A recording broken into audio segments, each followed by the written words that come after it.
یہ جو قرآن ہے نا، قرآن واللہ اس کو آج کچھ سمجھا ہی نہیں جا رہا، اور یہی وہ قرآن ہے جس کی وجہ سے اللہ رب العزت قوموں کو عروج دیتے ہیں۔ یہی وہ قرآن ہے جو کل قیامت کے دن گواہی دے گا ایسے لوگوں کے حق میں کہ جو لوگ اس کے حلال کو حلال جان کر اس پر اپلائی کرتے تھے اور حرام کو حرام جان کر اس سے بچنے کی کوششیں کرتے تھے، لیکن انفارچونیٹلی ہم نے قرآن کو 2 لاکھ کے موبائل کے بدلے اگنور کر دیا۔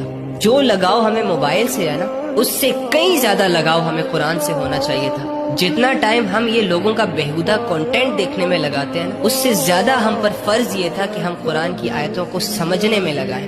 ہر بندے نے اپنے موبائل میں ایک دنیا بنائی ہوئی ہے، ایک چھوٹا سا سوشل سرکل بنایا ہوا ہے، 2-4 چہروں کی غلامیاں کی جا رہی ہیں۔ موبائلوں کی دنیا تو آباد ہو چکی ہے، اور ریئل زندگی میں 2 سال پیچھے جہاں تھے آج بھی وہیں کے وہی ہیں۔ قرآن نے آپ کو زندگی کا مقصد دینا تھا، موبائلوں نے آپ سے آپ کی زندگی کا مقصد ہی چھین لیا۔ سوری، اس کے غلط استعمال نے، صحیح استعمال کریں، بہت بڑی نعمت ہے اللہ کی، لیکن ہم نے اللہ رب العزت کی کون سی نعمت کی قدر کی ہے جو اس کی کریں گے؟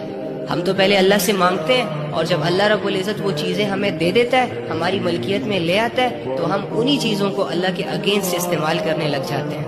یہ منافقت کی اعلیٰ مثال ہے۔